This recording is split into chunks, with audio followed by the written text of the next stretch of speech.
Hello and welcome students. Today again we are meeting with the same lesson number 4, Vedic Civilization. Now we are going to see on page number 18, 4.4 Religious Ideas. In the religious ideas of the Vedic period, forces of nature such as the sun, wind, rain, lightning, storms, and rivers are given in form of deities. Sun, wind, rain, lightning, storms and rivers, they are been given as a form of deities. इन्हें भगवान माना जाता था और इनकी ही पूजा उस time पर की जाती थी, क्योंकि अपना जो जनजीवन है वो इस पर ही आधारित होता है, ताकि हमारे ऊपर जो नेचुरल कैलेमिटीज़ है वो आपत्ति जो है वो नहीं आए. Vedic composition pray them to become life giving forces. वैदिक कॉम्पोजिशन में उन्हें इम्पोर्टेंस ये डाइटिस क्यों माना जाता था, क्योंकि उनकी वजह से हमारा आज का जीवन है. The Vedic period people put offering into the yajna fire to please them. This offering were called havi. उस टाइम पर अगर बारिश वगैरह नहीं होती है तो होम हवन किए जाते थे और उनको यज्ञ वो जो फायर होता था उसके अंदर जो ऑफरिंग डाला जाता था, जो स्वाहा बोल के जो ऑफरिंग डाला जाता था उसे हवी ऐसे बोलते हैं. ये कि हमें हमारा जो जनजीवन है वो सब सुखी रहे और हर किसी को पूरी तरह से लाइफ में जीने की जो भी साधन है वो अच्छे से मिले और कोई भी भूखा पेट ना रहे. इनिशियली द यज्ञ राइट्स वेयर सिंपल. पहले यज्ञ राइट्स बहुत सिंपल थे. Later on, the rules of the yajna became harder and harder, and the importance of the priest went on increasing. बाद में ये चीज़ें में बहुत सारे चेंजेस होने लगे और जो प्रीस्ट होते हैं मतलब पुजारी, उनकी इम्पोर्टेंस ज़्यादा फिर बढ़ने लगी. आप लोग यहाँ पर देख सकते हो what is yajna. Okay, now we will see people in the Vedic period that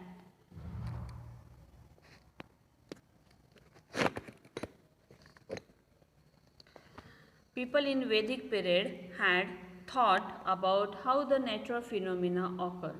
Summer is followed by the rainy season and the rainy season by winter.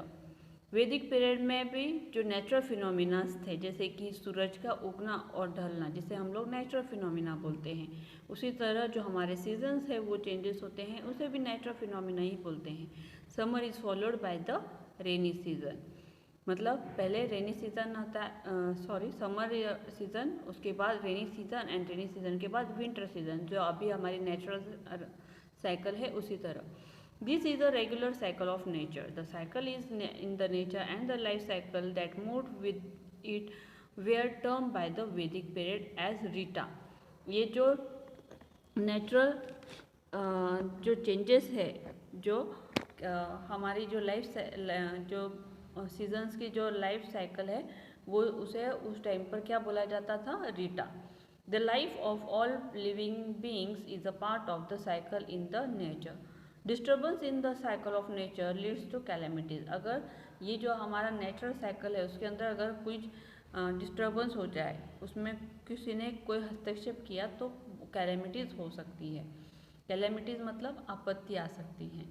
Everyone should be careful not to let it happen. हमने ये चीज़ का ध्यान रखना चाहिए कि हमारी जो nature का जो साइकिल है उसमें हम लोगों ने कभी भी हस्तक्षेप नहीं करना चाहिए. उसके अंदर चेंजेस हो सकते हैं और फिर वो हमारी लाइफ पर बीत सकता है. Nobody should break the laws of nature. It was believed that following this rules was to follow the dharma. इस रूल को अगर हम लोग मानते हैं या इसके रूल के हिसाब से अगर हम चलते हैं वही हमारा धर्म है, ऐसे माना जाता था. Now we will see the political system in Vedic period. In the Vedic period each village has a head known as gramani. उस टाइम पर भी हर एक विलेज में जो उनका जो हेड रहता था उसको ग्रमनी बोलते थे. A group of villages form a wish. बहुत सारे विलेज मिलाकर उसे विश बोलते थे. हुज हेड वॉज कॉल्ड विश्वपति. ग्रमनी जो है वो विलेज का हेड है और बहुत सारे विलेज एक साथ है तो उसके जो हेड है उसे विश्वपति बोलते थे. सेवरल विश फॉर्म्ड अ जना, बहुत सारे विश मिलाकर जना ये फॉर्म्ड होता था। Later when the jana settle into a specific region it was known as janapada. बहुत सारे जना जब एक साथ हो जाते थे उसको जनपदास बोलते थे। द हेड ऑफ जना वाज नोन एज नृपा और राजा, जो उसके हेड होते हैं उसको राजा या तो फिर नृपा ये नाम से जानते थे। The main duties of the king were to protect the people, collect taxes and run the administration effectively. जो किंग है उनकी जो मेन ड्यूटी क्या रहती थी? To protect the people, collect the taxes and run the administration effectively. Taxes लेना और वो एडमिनिस्ट्रेशन बहुत ही इफेक्टिवली चलाना। In order to run the administration smoothly the king appointed various officers. King जो होता था वो अपना किंगडम का एडमिनिस्ट्रेशन स्मूथली होने के लिए वो क्या करते थे? बहुत सारे अलग अलग ऑफिसर्स अपॉइंट किया करते थे। उसमें जो पुरोहित जो होते थे उसे वो मतलब प्रीस्ट मतलब पुजारी, and the senapati of the army were officers of special importance, इन्हें स्पेशल इम्पोर्टेंस दिया जाता था। The officer who collected the taxes was known as bhagadugha. जो ऑफिसर जो टैक्सेस कलेक्ट करता था उसे भगदुक कहा जाता था। Bhag means share, bhag means share. The person who collected the king's share of a produce of a jana was called bhagadugha. There were 4 institution who guided the king. 4 institution जो कि किंग को गाइड किया करते थे, सभा, समिति, विधात एंड जना। ओके, सो उस टाइम का जो पॉलिटिकल सिस्टम था, जैसे कि अभी भी हमारे यहाँ पर रहता है, जो छोटे छोटे विलेज बनकर उसका तालुका बनता है, उसके बाद में तालुका का डिस्ट्रिक्ट बनता है, उनके हेड्स बनाए जाते हैं फॉर द बेटर एडमिनिस्ट्रेशन। उस टाइम पे छोटे छोटे गांव हुआ करते थे, तो उनके जो हेड थे उनको ग्रामनी बोला जाता था, और बहुत सारे गाँव के जो एक ग्रुप बनता था उसको विश्वपति बोला जाता था।